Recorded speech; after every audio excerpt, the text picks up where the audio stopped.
ഞങ്ങൾ താമസിക്കുന്ന ഏരിയയിലൊക്കെ ഇലകളുടെ കളറൊക്കെ ചേഞ്ച് ചെയ്ത് ഓട്ടം പീക്കിലെത്തിയിട്ട് ഇലകളൊക്കെ കൊഴിഞ്ഞു തുടങ്ങിയിട്ടോ. ഇത് ഞാൻ കുറെ മുന്നേ എടുത്ത വീഡിയോ ആണ്.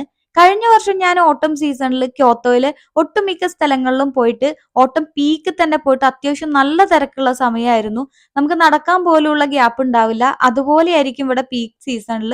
അങ്ങനെ കുറെ സ്ഥലങ്ങളൊക്കെ ചുറ്റിയടിച്ച് കണ്ടിട്ടുണ്ടായിരുന്നു. ഇത്തവണയും പോകാൻ വേണ്ടിയിട്ട് എന്റെ ബക്കറ്റ് ലിസ്റ്റിൽ ഒരു സ്ഥലം ഉണ്ടായിരുന്നു. ഞാനത് പറഞ്ഞു കഴിഞ്ഞപ്പോ എന്റെ ഭർത്താവ് ഒറ്റ ഡയലോഗാണ്: ആദ്യം കണ്ണു തുറന്ന് ചുറ്റുമുള്ള ഇലകളുടെ കളറൊക്കെ കണ്ടിട്ട് വാ, എന്നിട്ട് നമുക്ക് ആലോചിക്കാന്ന്. ഞാൻ ചുറ്റും നടന്ന് കണ്ടു തീർന്നപ്പോഴേക്കും ഇതേ ഇലകളൊക്കെ മൊത്തം കൊഴിഞ്ഞു തുടങ്ങിയിട്ടുണ്ട്.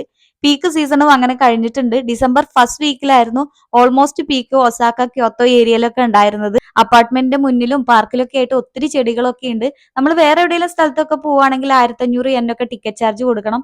ഈ കാണുന്ന അപ്പാർട്ട്മെന്റിലാണ് കേട്ടോ ഞാൻ താമസിക്കുന്നത്. ഈ കഴിഞ്ഞ ഇടയ്ക്ക് ഒരു ഭൂമി കുലുക്കം ഉണ്ടായിരുന്നു. അത്യാവശ്യം നന്നായിട്ട് കുലുങ്ങിയിട്ടുണ്ടായിരുന്നു.